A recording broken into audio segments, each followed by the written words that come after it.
안녕하세요. 캔들피그와 기마백의 나불대화 시간입니다. 현재 PBR이 낮은 종목에 대한 매수 열풍이 굉장히 뜨거운데요. 기업들이 단단하고 이름만 들어도 거대한 기업들이 이 저PBR 종목에 다수 포진하고 있고, 또 여기저기서 저평가됐다고 하니까 투자자들도 아무래도 투자에 대한 부담이 훨씬 덜한 듯한데요. 정부도 저PBR 종목에 대해서 가치를 끌어올리려는 그런 의지도 보이고 있고, 언론에서도 분위기에 불을 지피고 있는데, 오늘 우리가 놓치고 있는 부분은 없는지 이 부분에 대해서 짚어보는 시간을 가져보도록 하겠습니다. 반갑습니다, 김하백님.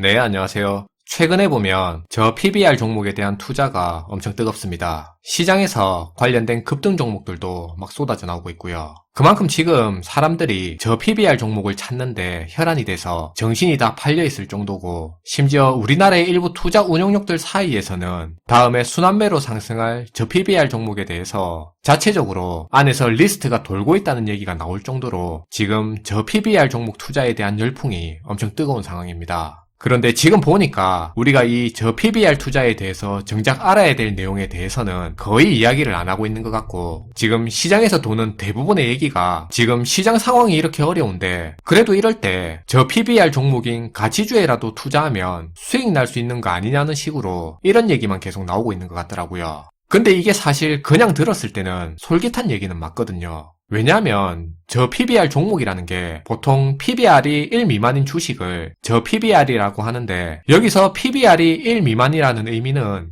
예를 들어 어떤 회사의 주식 가치를 다 합친 시가총액이 100억인데 그 회사가 보유하고 있는 토지나 공장, 기타 설비 등 이런 것들을 다 합친 순자산 가치가 200억이라고 한다면 PBR은 0.5로 그 회사의 주식 가치보다 현재 그 회사가 가지고 있는 순자산 가치가 2배가 더 높은 거잖아요. 그러니까 이제 이런 생각이 드는 거죠. 저 PBR 종목은 지금 회사 망해서 기업을 청산한다 하더라도 그 회사가 보유하고 있는 자산이 전체 주식 가치보다 더 높으니까 적어도 투자해서 손해볼 일은 없을 것 같은데 하는 사람 심리상 그런 생각이 쉽게 드는 거죠. 그리고 또 아무래도 저 PBR 회사들이 큰 회사들이 많잖아요. 맞아요. 게다가 지금 시장 흐름 자체도 지수는 안 가는데 지금 저 PBR 종목 보면 하루에 10% 20%씩 막 뛰는 게 눈에 띄니까 개인 투자자들이 이 저 PBR 종목에 더 끌리는 경향도 생기는 거고요. 그런데 사실 지금 이런 흐름 이거 되게 위험한 겁니다. 이거와 관련해서 정작 중요한 얘기는 아무도 안 하고 있는데, 근데 오늘 이 내용 꼭 알고 넘어가야 할 필요는 있거든요.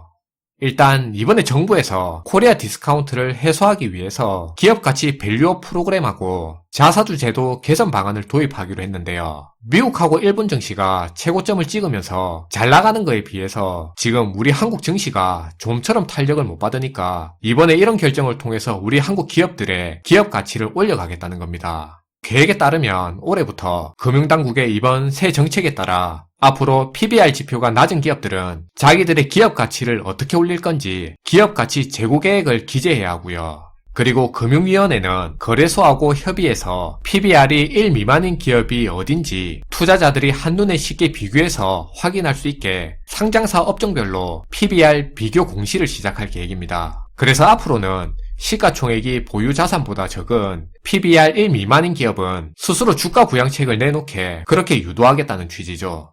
그러면 여기서 이제 드는 의문이 왜 이런 정책을 이번에 도입하게 된 거냐는 겁니다. 지금 보면 우리 코스피 시장과 코스닥 시장에 상장된 기업 중에 1104곳, 그러니까 국내 증시 전체 상장사의 절반이 넘는 57%가 현재 PBR이 1 미만인 상태고요. 그리고 지수 전체로 보더라도 현재 우리나라의 코스피 지수 PBR이 0.9배인데 미국 같은 경우는 평균 4.6배고요. 일본 니케이 225 지수도 1.4배 수준이기 때문에 현재 우리 기업들의 주식 가치를 올릴 필요가 있다고 본 겁니다. 그래서 이걸 올릴 방법이 없냐고 해서 이번에 나온 게, 앞서 보니까 일본이 저 PBR 문제로 자국 기업들 기업 가치가 낮은 걸 올린 사례가 있어서 이번에 일본의 사례를 일부 벤치마킹해서 도입을 한 거죠. 실제로 일본 같은 경우 작년 3월에 도쿄 증권거래소와 오사카 증권거래소를 운영하고 있는 일본 거래소 그룹이 일본에 있는 3,300여 개 상장 기업들한테 공문을 보내서 PBR이 1배를 밑도는 기업들은 앞으로 주가를 끌어올리기 위한 구체적인 방안을 공시하고 실행해달라고 했고요.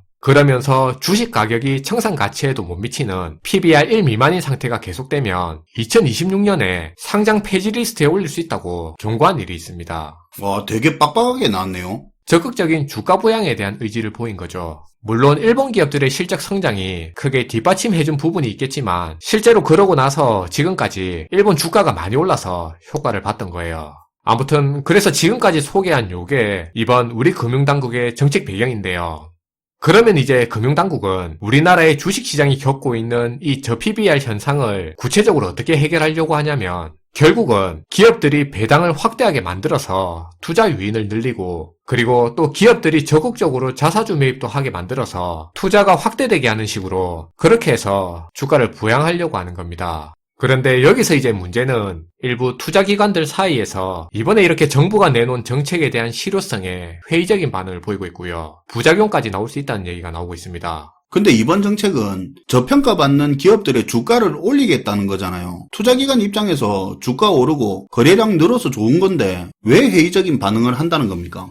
네, 이게 앞에서도 이야기했지만 정부가 기업가치 제고를 위해서 배당을 확대하게 만들겠다고 했잖아요. 그 부분은 맞아요. 주주 환원 차원에서 배당이 늘면 투자자들의 투자 유인이 커져서 기업 가치는 자연스레 올라가게 되니까요. 그래서 그 부분은 맞아요. 그런데 문제는 자사주 매입 부분입니다. 정부가 기업이 자사주를 매입하게 해서 주가를 올리려고 할 때는 그 자사주 매입 뒤에 반드시 따라 붙어야 되는 세트 메뉴 정책이 하나 있습니다. 그런데 그 세트 정책이 없으면은 기업의 자사주 매입만으로 그 회사의 주식 가치가 올라간다거나 투자를 끌어들이는 그런 유인 효과가 실제로는 아예 없다고 볼 수 있어요. 주식 가치를 올리기 위해서는 자사주 매입 뒤에 기업이 그렇게 매입한 자사주를 소각을 해야 하는데요. 그러니까 기업이 자사주로 사들인 주식을 소각해서 유통주식 수를 줄여야 주식 가치도 제대로 오르는 거고 대주주가 아닌 일반 주주 차원에서의 환원도 커지게 되는 겁니다. 그런데 이번 정책에서 정작 중요한 매입한 자사주에 대한 소각 조항이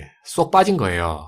이렇게 되면 이제 자사주 매입이 어떻게 이용될 수 있냐면 이들이 말로는 자사주를 매입하는 목적이 기업 가치 제고를 통한 주주 환원 목적이라고 하더라도 오히려 기업들이 자사주 매입을 통해서 늘려놓은 주식을 가지고 대주주의 지분 승계와 상속 작업에 유리하게 이용을 할 수도 있고요. 혹은 대주주의 경영권을 강화하는 용도로 써서 일반 주주의 환원이 아닌 오히려 대주주의 지배 구조를 더 공고히 하는데 이 자사주 매입이 이용될 수 있는 겁니다. 그리고 우리가 이 부분도 알아야 되는데요. 그럼 저 PBR 기업들이 왜 지금까지 안 올랐냐는 그런 의문을 먼저 가져야 하는데요. 사실 논문으로도 이미 많이 발표된 내용이고 충분히 많이 알려진 사실입니다. 이번에 발표된 정책이 작년 일본에서 시행된 정책을 벤치마킹한 성격이 크다고 앞에서도 말했는데 그런데 투자 전문가들은 실제로 이 정책 실효성에 대해서는 회의적으로 본다고 했잖아요. 이건 일본 증시하고 한국 증시가 질적으로 차이가 있기 때문인데요. 일반적으로 일본에서는 주요 대기업의 소유와 경영이 분리돼 있고 정보 제공에 있어서도 외국인 투자자들한테 더 우호적인 경향이 있습니다. 이에 반해 우리 주요 대기업들은 소유와 경영이 합쳐져 있는 데다가 지배구조와 경영정보의 투명성도 상대적으로 낮고 거기에 지배구조 강화나 승계 등 대주주의 사익 목적으로 주식을 사고 파는 행위가 상대적으로 일본 증시보다 많기 때문에 기업 가치가 못 올라간 측면이 크단 말이에요. 이게 일본 주요 대기업들 소유와 경영이 분리된 과정도 재미있는 부분이긴 한데 어쨌든 아시는 분들은 우리의 편법적인 지배구조나 소유와 경영 등 그런 부분들이 우리 기업 가치를 올리는데 걸림돌이 큰 거는 알고 계실 겁니다. 네. 이게 제가 혼자 하는 그런 이야기가 아니고요. 이미 많은 연구 결과에서 드러난 부분입니다. 그러니까 그동안 오를 수 있었던 게 못 올랐다기보다는 외국인들 관점에서는 앞에서 말한 저런 부분들을 다 감안하고 지금까지 투자한 결과가 현재 이렇게 나오는 거라는 건데요. 해외 자본들 입장에서는 이런 부분들이 먼저 해소가 돼야 투자를 늘려 기업 가치가 올라가는 건데 이런 부분은 전혀 감안하지 않고 게다가 자사주 소각 조항까지 쏙 빠진 상태로 기업 가치 제고한다고 하면서 밸류업 프로그램이니 자사주 매입 제도 개선이니 하면서 이야기를 하니까 이 정책 효과에 대해서 전문가들이 회의적인 반응을 보이는 거고요. 그래서 대주주들이 이걸 편법적으로 이용할 소지도 보인다는 이야기까지 지금 나오는 겁니다. 미국이나 이런 데는 자사주 매입하면 소각하는 비율이 높잖아요. 또 주주들도 당연하게 그걸 요구하는 목소리가 크고 그쵸. 그렇게 주주 환원하는데 우리는 자사주 소각률이 낮아요. 그리고 사실 현실적으로 말해서 저 PBR 종목의 특징을 보면 물론 모든 기업들이 다 그런 건 아니겠지만 그래도 많은 경우는 그 기업의 오너들이 자기 회사 주가가 오르는 걸 그렇게 크게 원하지 않는 경우도 있는데요. 주가 부양에 대한 의지 자체가 그렇게 크지가 않다는 거예요. 보통 세금 문제하고 상속 문제 때문에 그런 건데요. 그리고 사실 이런 기업들이 가시적인 주가 부양에 대한 의지만 있었다면 이번에 정부가 이런 저 PBR 정책을 내놓기 전에 이미 배당도 충분히 늘리고 자사주 매입도 확 늘리고 소각하는 걸 자발적으로 해서 주가 부양에 대한 의지를 이미 드러냈을 겁니다. 그리고 이번에 저 PBR 정책이 나오고 나니까 지금 시장에 나타나고 있는 문제점이 있는데요. 금융당국에서는 이번 정책을 통해서 저평가받고 있는 기업 가치를 재평가해서 주가를 부양하겠다고 하는 게 목적인데 그런데 정작 현재 시장에서는 4월 총선 관련해서 정치 테마주랑 저 PBR 테마주만 형성되면서 일부 소수 종목의 집중 거래가 일어나고 있고요. 이 과정에서 단기간에 급등락하는 과도한 변동성으로 투자 경고 종목으로 지정되는 일만 계속 늘어나고 있습니다. 투자자들에게 투자 위험성을 알리는 시장 경보 발동 건수도 최근 계속 증가하는 현상이 나타나고 있고요. 웃기네요. 저평가주인데 그렇게 관심이 몰려서 시장 경보를 알리고요. 네. 우리가 기본적으로는 이 저 PBR에 대한 투자는 원래 언제 하는 거냐면 주가가 다 내려앉고 기대치가 다 꺾이고 시장에서 성장성보다는 이제는 안정성이 더 조망받으면서 이게 우선시 될 때 이럴 때 가치주 투자라고 해서 저 PBR 종목을 찾아서 투자하는 게 일반적인 방법입니다. 예전에 2000년대 초에 닷컴 버블 붕괴 때나 2008년 리먼 사태로 인해서 주가가 폭락했을 때 투자자들이 이때는 기본적인 심리 자체가 성장은 좀 더디다고 하더라도 망하지 않는 회사는 없을까 하고 더 이상 잃지 않는 투자를 하고 싶어하는 경향이 커지기 때문인데요. 요 시기에 이런 가치주 종목에 돈이 몰리게 되고 이런 기업들이 시장에서 조명받으면서 또 오르게 되는 겁니다. 그리고 이런 가치주에 대한 투자는 아무리 짧아도 최소 2, 3년 이상에서 5년, 10년까지도 묻어두는 식으로 들고 가는 거고요. 그리고 이럴 때 실제 가치주가 나중에 지나고 나서 보면 제법 오르는 경우도 많아요. 그래서 저 PBR에 대한 투자는 저럴 때 하는 게 기본적으로 맞는 겁니다. 눈에 띄게 오르는 건 아닌데 까먹고 있다 보면 야금야금 올라서 언제 이렇게 올랐어 하는 그런 투자죠. 맞아요. 그런데 지금 하는 가치주에 대한 투자는 3일 만에 막 수십 프로씩 오르는 데다가 거기에 올라타겠다는 심리로 투자하는 거니까 지금 돌아가는 게 일반적인 가치주 투자 모양도 아니고요. 정부가 말하는 기업 가치 재평가에 따른 주가가 부양되는 모양도 아닙니다. 결과적으로 보면 그냥 정부가 테마 장세 판만 그렇게 깔아준 모양이 된 겁니다. 그리고 저 PBR 종목 관련해서 사람들이 많이 간과하는 게 간혹 그래도 저 PBR 종목에 투자하면 최소한 손해는 안 보는 거 아니냐고 그런 생각을 가지고 있는 분들도 있는 것 같은데요. 그런데 여기서 우리가 생각해 봐야 될 게 하나 있습니다. 일단 PBR이라는 개념 자체가 지금 기업이 가지고 있는 자산 가치로 기업을 평가하는 거라서 그 기업의 미래 가치는 전혀 반영하지 않는 지표고요. 그리고 사실은 지금 말할 이 두 번째 포인트가 더 중요한 건데 기본적으로 PBR을 계산할 때 지금 그 회사의 주식 가격이랑 그 회사가 현재 보유하고 있는 자산의 가치를 장부 가치로 평가한 금액을 서로 비교해서 나타낸 건데요.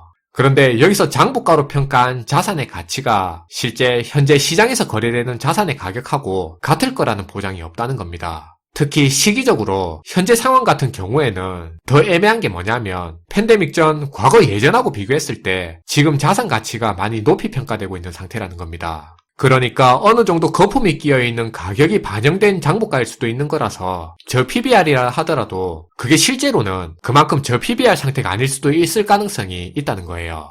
그리고 또 추가적으로 얘기하면 최근에 보면 금융사 중에서 구체적으로 이름을 말은 못하겠지만 PF 부실 때문에 굉장히 위험한 상태인데도 불구하고 저 PBR 가치주에 묶여가지고 급등하는 종목이 보이던데요. 지금 상황이 이 정도 수준이라는 걸 우리가 알아야 될 것 같습니다. 네, 잘 들었습니다. 김하백님. 네, 감사합니다. 오늘은 최근 뜨거운 저 PBR 종목 투자 열풍에 대해서 우리가 좀 알아야 할 부분에 대해서 언급을 했는데요. 저 PBR 투자니 가치 투자니 말은 그렇게 하는데 전문가들조차 저평가된 종목 가치를 끌어올리기 위한 이 정책 효과에 대해서 회의적이고 그리고 실제로 투자 시장에서 드러나고 있는 상황은 기관도 저 PBR 종목 가지고 단타치기 바쁩니다. 그저 테마 장세랑 다를 게 없다는 부분은 기억을 하면 좋을 것 같습니다. 시청해주셔서 감사하고요. 지금까지 나불대화 시간이었습니다.